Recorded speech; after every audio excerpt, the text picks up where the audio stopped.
चलते समय कूल्हों में दर्द होता है, उठते बैठते चुभन महसूस होती है। अगर आपकी उम्र 25 से 40 साल के बीच है और इस तरीके के किसी भी हिप प्रॉब्लम से आप ग्रसित हैं तो यह सामान्य नहीं है। इसके कुछ बहुत कॉमन रीजंस हो सकते हैं, कुछ ऐसे कारण हो सकते हैं जिनमें हम सुधार कर इस दर्द से निजात पा सकते हैं। नमस्कार, मैं doctor Sachin Gupta, joint replacement specialist, नव इंपीरियल हॉस्पिटल जयपुर।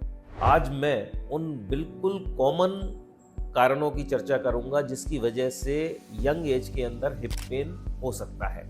कुछ ऐसी आदतें जिन्हें हम सुधार कर इस हिप पेन से निजात पा सकते हैं। चलिए जानते हैं। गलती नंबर 1, देखिए सबसे कॉमन जो मिस्टेक हम लोग करते हैं आजकल वो है लंबे समय तक एक ही पोजीशन में बैठे रहना। लंबे समय तक जब जॉइंट किसी एक ही पोजीशन में रहता है तो उसकी वो पर्टिकुलर मसल्स टाइट हो जाती हैं, कॉन्ट्रैक्ट हो जाती हैं। हिप की हम बात करें तो हिप के फ्लेक्सर मसल्स लंबे समय तक बैठे रहने से टाइट हो जाते हैं और फिर जब हम खड़े होकर चलते हैं तब वो मसल्स में स्ट्रेच होता है और हिप पेन फील होता है।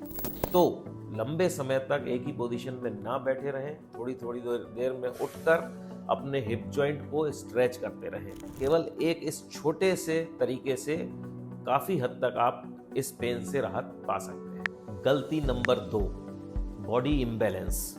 जब भी बॉडी का बैलेंस ठीक नहीं होगा तो अनड्यू फोर्सेस हिप जॉइंट्स पर आएंगे। इसका एक बहुत सिंपल सा एग्जांपल है, अपने बैग को लगातार एक ही कंधे पर टांग कर रखना।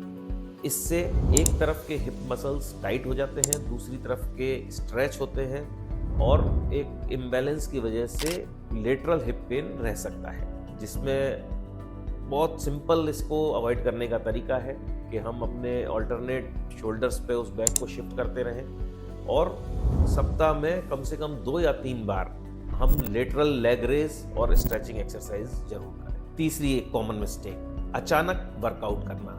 पूरे हफ्ते हम एक सीडेंटरी लाइफस्टाइल जी रहे हैं, कोई वर्कआउट नहीं कर रहे हैं और वीकेंड पे अचानक जोश आता है और हम हैवी वर्कआउट कर लेते हैं। उससे मसल्स के ऊपर, कैप्सूल्स के ऊपर इतना अनड्यू फोर्स आता है, इतनी स्ट्रेचिंग होती है कि आपके जॉइंट पेनफुल हो जाते हैं। तो इसको अवॉइड करने का तरीका है रेगुलर वर्कआउट करें। रेगुलर नहीं कर पा रहे हैं, केवल वीकेंड पर कर रहे हैं, तो एकदम से बहुत ज़्यादा फोर्सफुल स्ट्रेचिंग ना करें। तो जो कॉमनली होने वाला हिप पेन है उससे आप निजात पा सकते हैं।